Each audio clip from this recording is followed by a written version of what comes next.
여왕은 아름다운 성에서 살았습니다. 그녀는 꿈꾸던 딸이 있었습니다. 그 아이는 검은 머리에 백설공주의 피부를 가졌습니다. 따라서 그들은 그녀를 백설공주라고 불렀습니다. 여왕은 곧 죽었습니다.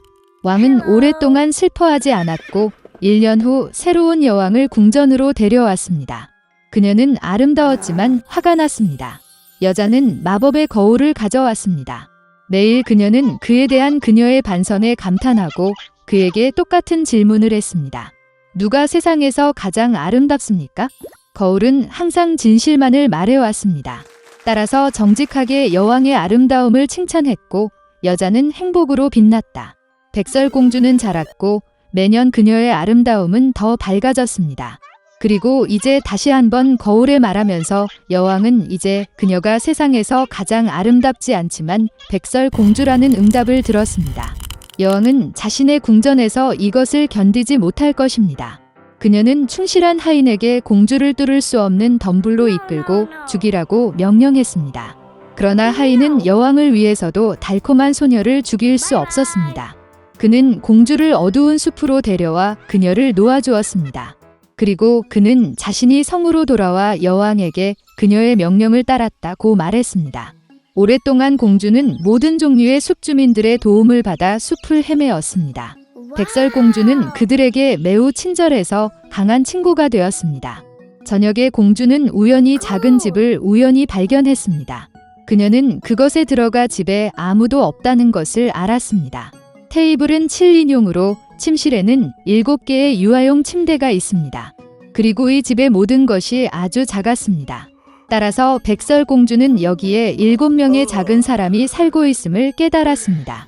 길고 힘든 여정 끝에 그녀는 침대 중 하나에 누워 잠들었습니다. 7 난장이는 밤 늦게 집으로 돌아왔습니다. 예상치 못한 손님의 등장에 크게 놀랐다. 잠자는 백설공주는 너무 매력적이어서 드워프들은 그녀를 잠들기로 결정했고 그녀를 깨우지 않았습니다. 아침이 왔다. 백설공주가 일어나서 7 난장이를 보고 무서워했습니다. 그러나 그들은 그녀에게 애정이 있었고 소녀는 그녀의 문제에 대해 이야기했습니다. 그들은 즉시 백설공주를 좋아했고 난쟁이들은 그녀를 그들과 함께 머물도록 초대했습니다. 또한 그녀는 요리, 씻기 및 청소와 같은 집을 돌보는데 동의했습니다. 매일 아침 난쟁이들은 산으로 가서 금과 보석을 채취하고 밤늦게 돌아왔습니다. 일하러 나가는 그들은 백설공주에게 그녀가 사악한 계모를 두려워하고 낯선 사람들에게 문을 열지 않았다고 경고했습니다. 이때 여왕은 평소와 같이 비밀실로 가서 마법의 거울과 이야기를 나눴다. 그런데 거울은 갑자기 그녀가 세상에서 가장 아름다운 것이 아니라 백설공주라고 말했습니다. 공주가 아직 살아있고 집에 있는 놈들과 함께 살고 있다는 것을. 여왕은 매우 화가 나서 백설공주를 직접 다루기로 결정했습니다. 그녀는 비밀실로 가서 독이 있는 사과를 요리했습니다. 겉은 매우 아름다웠지만 누군가 한 조각만 먹으면 죽을 것입니다. 사과가 준비되자 여왕은 늙은 상인이 되어 난장이의 집에 왔습니다. 달콤한 노파를 보며 백설공주는 그녀에게 미안함을 느꼈다. 그녀는 아무것도 의심하지 않고 집을 떠났습니다. 노파는 그 소녀를 잘 익은 사과로 대하고 이 사과를 먹으면 영원히 젊고 아름답다고 말했다. 백설공주는 그녀를 믿었고 사과를 물자마자 죽어 숨을 멈췄습니다. 만족스러운 여왕은 궁전으로 갔습니다. 저녁이 되자 드워프들은 퇴근하고 백설공주가 바닥에 누워있는 것을 보았습니다. 그녀는 숨을 쉬지 않았습니다. 그들은 너무 큰 소리로 흐느끼고 애통해 근처 숲에서 사냥을 하고 있는 잘생긴 왕자가 그들의 외침을 들었다. 모든 동물을 두려워하는 어떤 종류의 울부짖음이 그에게 흥미로워졌습니다. 왕자가 난장이의 집을 발견했을 때 백설공주를 보았습니다. 그녀는 너무 아름다워서 어린 왕자가 즉시 그녀와 사랑에 빠졌습니다. 그는 백설공주를 치료할 수 있는 의사가 있기 때문에 드워프들에게 그녀를 데리고 성으로 데려가도록 설득했습니다. 드워프들은 그것을 허용했습니다. 그런 다음 왕자는 하인에게 공주를 어깨에 매라고 명령했습니다. 그리고 그들이 그녀를 안고 있을 때 하인들이 덤불을 우연히 발견하고 뇌진탕으로 백설공주의 입에서 독사과 한 조각이 떨어져 깨어났습니다. 어린 왕자를 보고 그 소녀도 그와 사랑에 빠졌고 그와 결혼하기로 했습니다. 그들은 또한 사악한 계모를 결혼식에 초대했습니다. 백설공주가 아직 살아있고 이제 길고 행복한 삶이 그녀를 기다리고 있다는 분노로 여왕은 마법의 거울을 깨고 다시는 보지 않았습니다. 옛날 옛적에 먼 땅에 왕자가 있었습니다. 그가 결혼할 시간입니다. 왕은 아들이 진짜 공주와 결혼하기를 원했습니다. 여왕은 그녀의 아들이 왕과 왕비의 딸이 아니라 부드럽고 총명하며 우아하기를 바랐습니다. 그리고 그는 자신의 마음의 지시를 따르기를 원했습니다. 왕자는 신부를 찾으러 갔다. 며칠간의 여행 끝에 그는 가장 가까운 왕국에 도착했습니다. 현지 왕은 예에 바르고 잘생긴 왕자를 좋아했습니다. 그리고 그는 그를 딸에게 데려갔습니다. 공주님은 사랑스러웠습니다. 그러나 그녀와 이야기를 나눈 후 왕자는 그녀가 매우 멍청하다는 것을 깨달았고 그녀와 이야기조차 할 것이 없다는 것을 깨달았습니다. 그는 사과하고 작별 인사를 하고 계속해서 길을 떠났습니다. 다음 왕국에서 왕과 왕비는 어린 왕자에게 매료되어 즉시 딸을 만나도록 초대했습니다. 그들은 그를 공주가 식사하고 있는 식당으로 데려갔습니다. 청년이 인사를 했지만 소녀는 그를 쳐다보지도 않았다. 그녀는 저녁 식사에 대해 매우 열정적이었습니다. 왕자는 공주가 자신을 신경 쓰지 않는다고 생각했습니다. 작별 인사를 하면서 그는 이 왕국도 떠났습니다. 왕자는 사랑하는 사람을 찾기 위해 전 세계를 여행했습니다.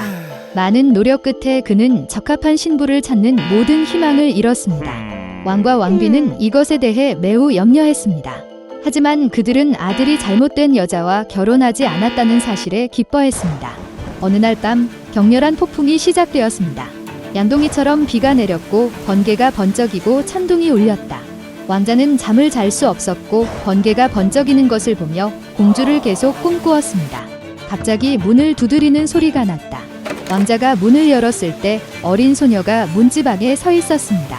그녀는 온통 비에 젖어 격렬하게 떨고 있었다. 불쌍한 소녀는 이 모든 악천후 속에서 혼자였지만 비에도 그녀는 매우 달콤해 보였다.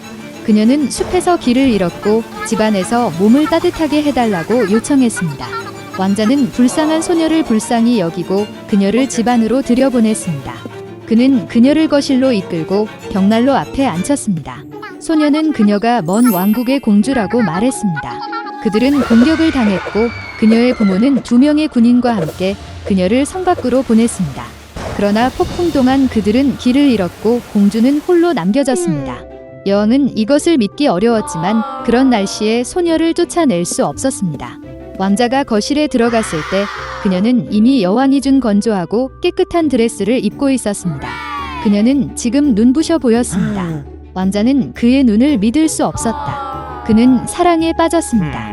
그러나 그의 아버지의 부탁에 그녀가 진짜 공주가 아니라면 그는 소녀와 결혼할 수 없었다. 여왕은 왕자가 사랑에 빠졌다는 것을 깨달았습니다. 그녀는 그를 안심시키고 손님이 진실을 말하고 있는지 아닌지 알아내는 방법을 알고 있다고 말했다. 여왕은 어린 소녀를 위해 준비된 객실로 가서 작은 마른 완두콩을 매트리스 아래에 두었습니다. 그리고 맨 위에는 매트리스 6개를 더 넣으라고 명령했습니다. 곧 소녀는 그녀의 방에서 잠들었습니다. 다음 날 아침 모두가 공주의 각성을 간절히 기다렸습니다.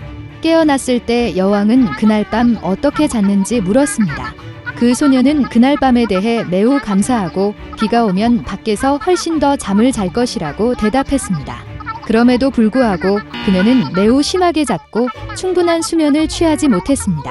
그리고 이제 그녀는 마치 돌 위에서 자고 있는 것처럼 등이 아파요.